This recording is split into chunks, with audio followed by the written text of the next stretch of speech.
Magandang umaga! Kamusta mga bata? Handa na ba kayong makinig muli ng ating panibagong kwento? Ang kwento natin ngayon ay may pamagat na Ang Tuta ni Noe. Ito ay kwento ni Virgilio S. Almario at iginuhit ni Sergio Bumatay III. Tulad ng nakasulat sa banal na aklat, tumagal ang dilubyo. Pagkatagal-tagal, dahil sa dakilang baha, napakatagal na natakpan ng tubig ang halos buong mundo. Napakatagal ding lulutang-lutang ang malaking arka ni Noe at nagsimulang mainip ang mga sakay nitong iba't ibang pares ng hayop. Naiinip lalo na ang mag-asawang Manaul na gustong-gusto nang lumipad sa himpapawid. Nababagot ang mag-asawang Halimaw na gustong-gusto nang gumala-gala sa kagubatan. Nanlalambot na ang aking bagwis, naiinis na reklamo ni lalaking Manaul. Nagsasawa na ako sa araw-araw na mais, sabi naman ni lalaking Halimaw.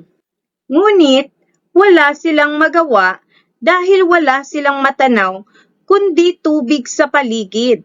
Hindi naman sila makasuway sa utos ni Noe. Iniligtas sila ni Noe sa dakilang baha dahil sila ang inaasahang magsisimula ng kanilang bagong mga lahi sa buong mundo pagkatapos ng dilubyo. At tumitindi ang inis ni Manaul at Halimaw dahil waring hindi iniintindi ni Noe ang kanilang problema.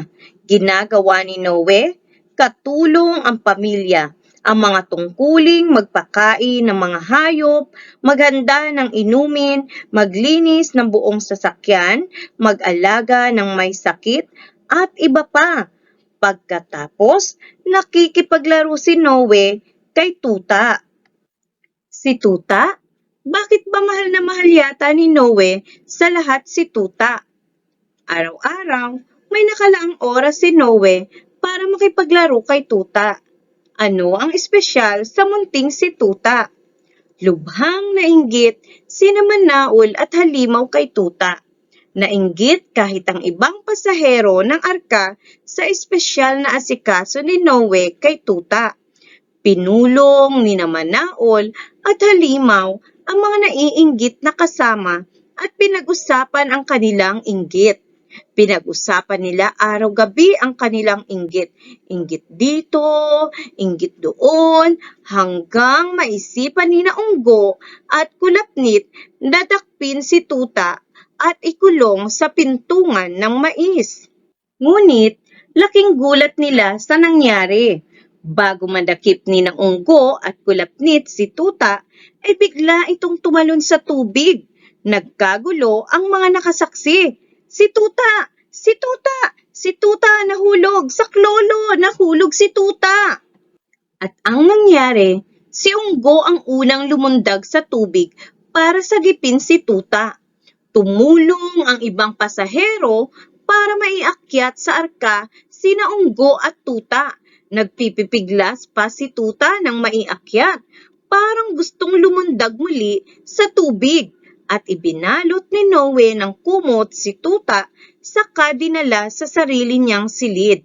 Nagtatakang nagbantay ang maraming pasahero sa labas ng silid. Kinabukasan, nakita nilang malumbay na nakatanaw si Noe sa dagat. Bakit po kayo nalulungkot? Hindi nakatiis na tanong ni Pipit.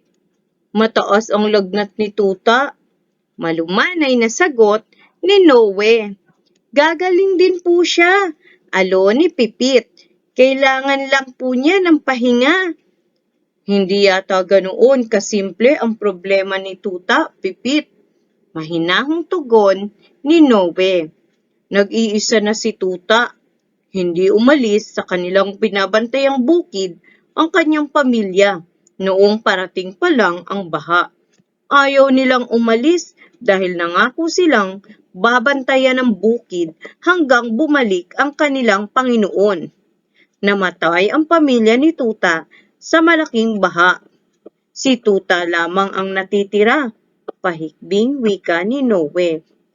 Tulad ninyo, kailangan niya ang kaparis para manatili ang kanilang lahi. Kaya kailangan laruin ko siya, kailangang aliwin ko siya araw-araw at nabigo ako. Tuluyang naiyak si Noe. Makalipas ang ilang araw, ay lumabas sa silid si Tuta.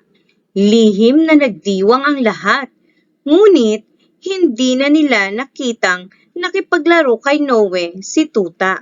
Maghapon nitong malumbay na nakatunghay sa dagat.